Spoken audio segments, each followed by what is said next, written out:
This is where my parents live, Mark declared suddenly upon his visit. Behind him, his in-laws nodded happily. I found myself in the middle of an online meeting and quickly apologized to the other party before ending the call. Irritated, I turned my gaze toward the door. "Why did you come all of a sudden?" I asked them, maintaining my composure. My father-in-law proudly replied, "We'll pay off the mortgage, so please leave." It was hard to suppress a laugh at his statement. My mother-in-law had never worked, and my father-in-law was just staying at home without any employment. Yet Mark was completely in favor of his parents' opinion. Disappointed by his stance, I considered divorce. "I leave," I quickly replied, to the surprise of all three of them. "The mortgage of the house is $5,000 per month." With an inward smile, I began to pack seriously. Luckily, I had a business trip scheduled for a week starting the next day. With my suitcase and bankbook ready, I headed to the entrance. "Goodbye," I said as I left the house. First, I'd start by transferring the house's title to Mark. I felt excited thinking about my future plans. My name is Shai Owen. I am 47 years old and work as a web designer. I went independent 5 years ago and have been fortunate enough to receive many project checks. As a result, I've earned more than 5 times my previous salary and now live on the top floor of a high-rise condo. I met Mark, my husband, 3 years ago through Ashley, my former boss and his cousin. He's kind and honest, but had trouble maintaining relationships, so he had been single for a long time. Around that time, my business was doing well, and I bought the top floor of a high-rise condo doubling as an office. I wasn't planning on marrying, but Ashley strongly suggested I meet Mark.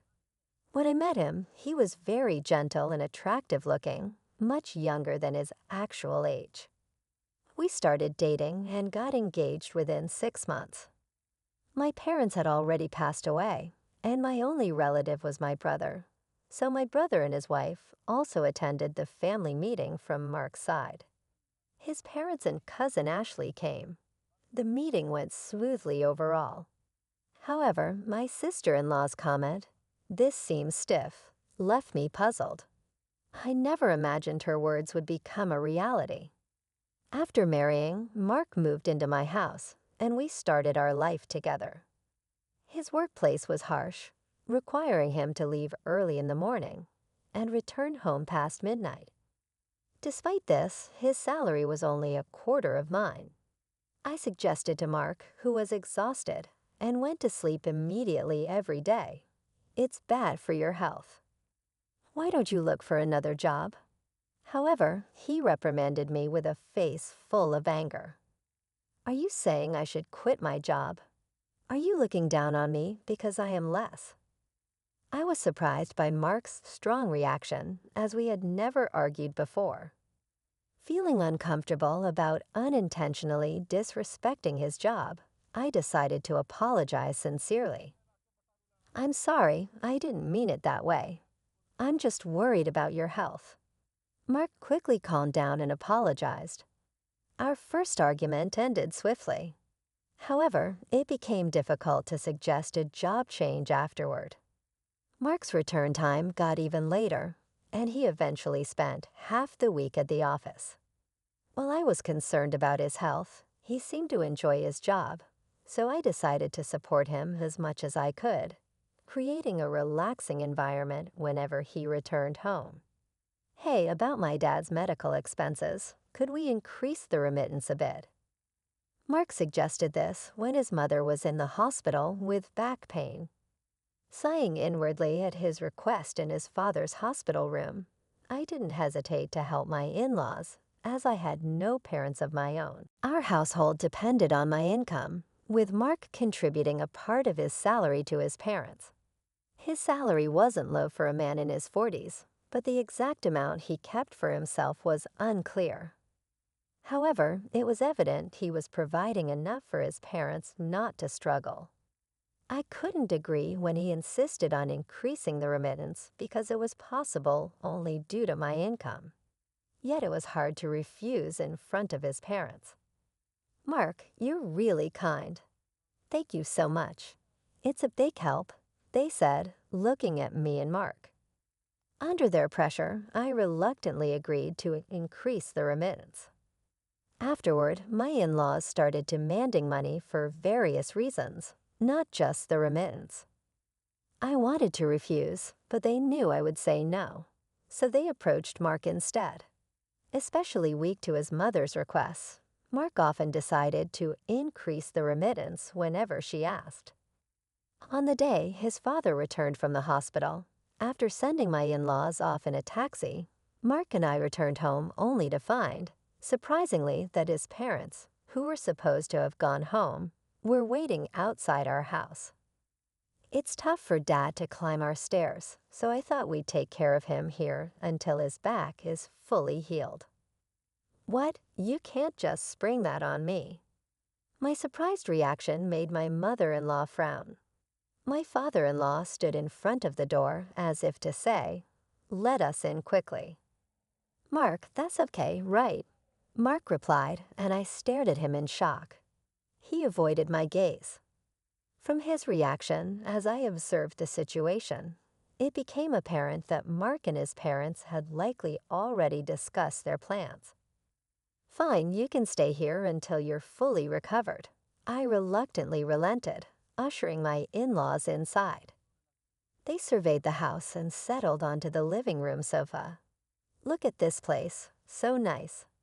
"Our house is 50 years old and falling apart," remarked my father-in-law. "Yeah, it's really showing its age," agreed my mother-in-law.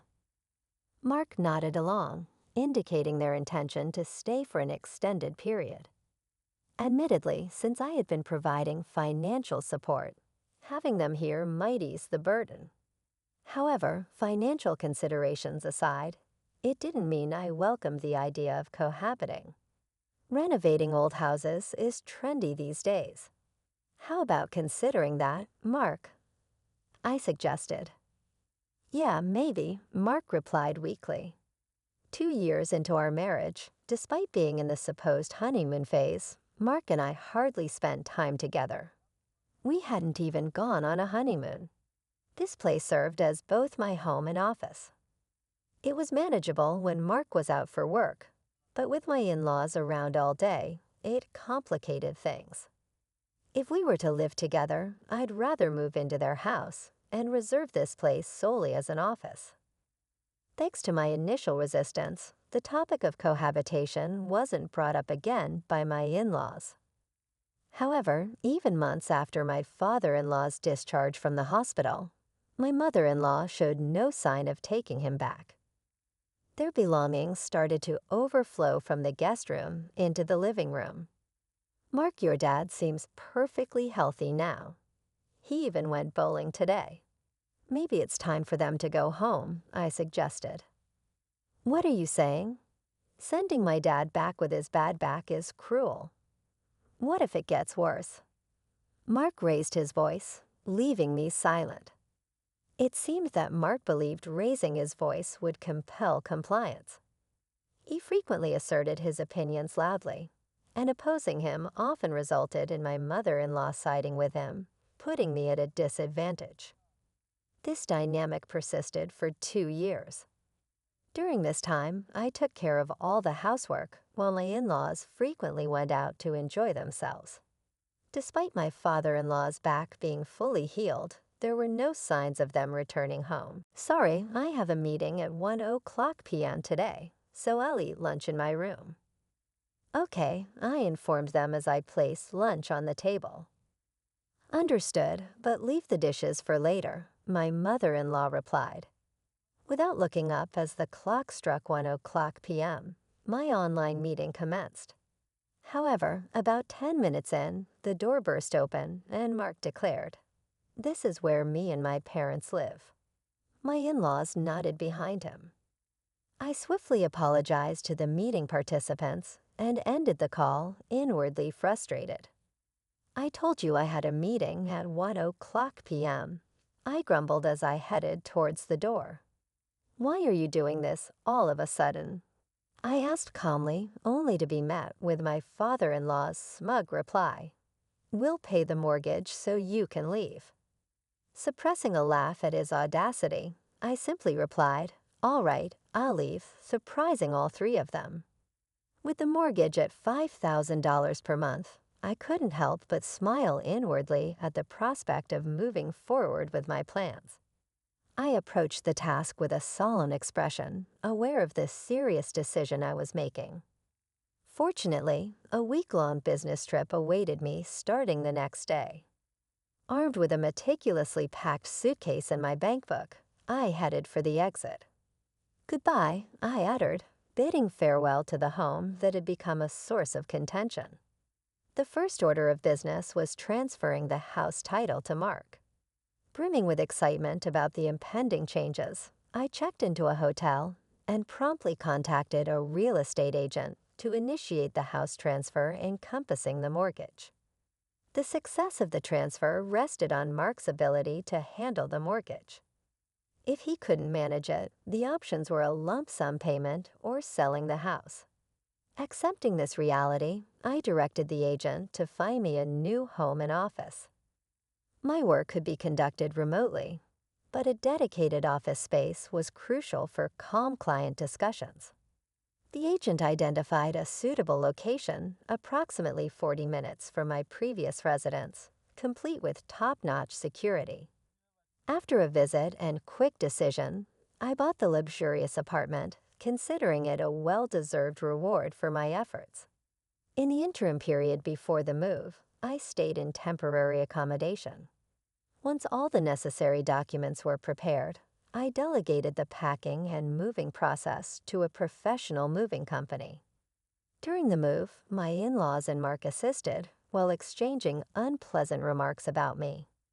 One of the movers even commented, "You have a difficult family," causing a flush of embarrassment. A week after settling into my new abode, I received a call from Mark. His anxious inquiry about changing the mortgage indicated he was just grasping the situation. His father's shouts in the background urged me to return quickly. Despite the divorce being the plan, Mark seemed taken aback. "But we're getting a divorce, right? It's unfair for me to pay the mortgage if you're the ones living there," he protested. However, I couldn't accept his denial after they had explicitly told me to leave the house. I played back our conversation from that day, caught on tape during a web meeting.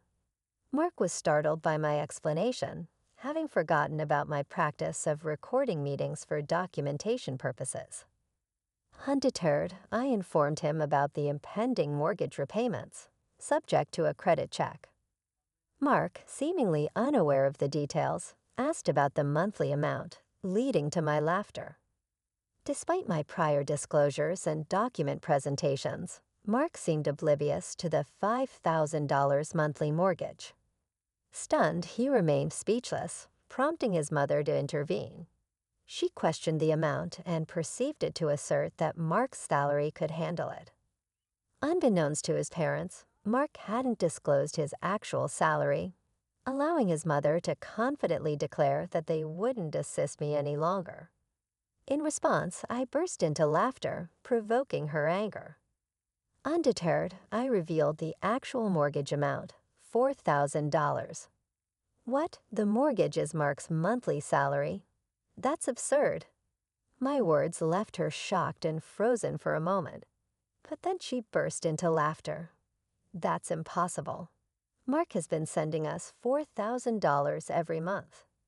If his salary is really $4,000, he would have been sending us all of it. Stop lying," she exclaimed, refusing to believe me. Remaining calm, I pointed her toward the evidence. "Look at the shelf right by the entrance of the living room. You'll find Mark's salary slips there. If you doubt it, check for yourself." She dismissed my explanation, accusing me of lying, and headed to the indicated shelf. In the background, I could hear Mark trying to stop her. Soon her voice of surprise came through the phone. "What? There's not even $4,000 here, Mark." What's the meaning of this? Mark's actual salary turned out to be even lower than I knew, and I could hear his in-laws questioning him in the background. You might not hear me, but just so you know, the house mortgage is $5,000 a month. Take care, I declared as loudly as possible. Whether they heard me or not, I ended the call. Mark called again several times later, but I ignored them all. Let's discuss this through a lawyer from now on. I texted him and then ignored any further communication. The lawyer I hired dealt with frequent contacts in the following days, which soon quieted down. I promptly filed for compensation through my lawyer. After a while, a response came through my lawyer, and I couldn't help but laugh at its contents. It seemed to be cobbled together by a team of liars from Mark's side. Their claims were laughable. The allegations by Shelley are false, and the real victim is our client. We demand compensation for emotional distress. Upon reading, all I could say to my lawyer was, "I'm sorry." The divorce was nearing, but our relationship as a couple was still ongoing. I wanted to get away from a husband who could make such demands. My client wants to meet and discuss in person.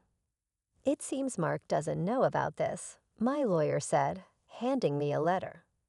The letter briefly requested to verify the truth behind Mark's claims. I agreed through my lawyer and chose a location far from my current residence for precaution. At the scheduled meeting with the opposing lawyer, Mark didn't show up. The lawyer was young and polite, greeting me properly upon arrival. He revealed that his client was actually Mark's mother. According to him, Mark remained silent during their discussions, keeping his head down. His parents kept accusing me, claiming I fabricated fault to demand compensation. As I listened, the lawyer handed me a document detailing the alleged malicious actions. However, my lawyer and I noticed that the document was intentionally crafted to demean me. I explained each point in detail, and the opposing lawyer nodded earnestly, showing understanding. My lawyer presented evidence in line with my explanations. "I see the content of your statements is completely different," he said. "You have solid evidence and a strong case." All this part is reversed. I pointed out and corrected a mistake. The opposing lawyer was visibly shocked. Once the explanation concluded, he left the room with the same poise as when he arrived. My lawyer and I strategized to expose Mark and his parents' falsehoods, reaching out to other relevant parties to set up a meeting to discuss compensation. About a month after the meeting with the opposing lawyer, Mark and his parents arrived looking haggard. His mother glared at me as if seeing an enemy. "You seem to be enjoying all this trouble. Who do you think is responsible for this situation?" she asked, dissatisfied with the private dining room I had chosen. It was unfortunate that she didn't like the upscale restaurant she used to favor. However, her irritation might also be influenced by the fact that the opposing lawyer, having learned the truth, dropped their defense. "Mother, you used to like this place, right?" I anticipated her delight, but she met my words with a somber expression. We entered the restaurant, greeted by staff briefed on our situation, and escorted to a private room. Mark remained silent until we were seated, then suddenly grew emotional. "Shelley, I was wrong. Please help me. I can't go on like this. I'll do anything you say. Please come back," Mark pleaded, stunning his parents. I offered a kind smile, momentarily easing Mark's distress. However, I signaled my lawyer, who handed Mark a document. As Mark paled, I urged him to read it. His mother snatched it, glaring furiously. The document meticulously refuted each of Mark's claims in stark red ink. Enraged, she splashed water on my face, berating me for my arrogance. To everyone's surprise, I burst into laughter at the absurdity of the situation. My laughter caught them off guard, including my lawyer. "Yes, it seems I wasn't the perfect wife," I quipped. I shared the burden of household chores, endured criticism for my infertility, and even had my earnings taken. As Mark's parents continued to rail against me, I signaled my lawyer, who produced a photograph. It depicted Mark entering a hotel with a young woman, my former boss and Mark's cousin, Ashley. Shocked into silence, Mark couldn't deny the evidence. Ashley explained the situation, revealing Mark's infidelity. In the face of his guilt, I submitted the divorce papers and compensation documents. Mark, overwhelmed, began to cry. His parents, equally shocked, faced the reality of their son's actions. Within a month, Ashley informed me that Mark and his parents had moved due to financial strain. Mark's salary couldn't sustain their spending habits, and they sought rental assistance. The compensation for the deceived woman and myself was covered by Ashley's parents. Surprisingly, Ashley found love with Mark's former lawyer, drawn to his decisiveness. Embracing the unexpected turn of events, I started blogging about my experiences, leading to new writing opportunities. Since the divorce, I've been pursued by a corporate executive I met through business. Our relationship turned romantic, and he's proposed we live together. While I contemplate my answer, I'm certain of my decision. As I prepare for our date tomorrow, I reflect on the journey that brought me here, seated in front of my computer once again.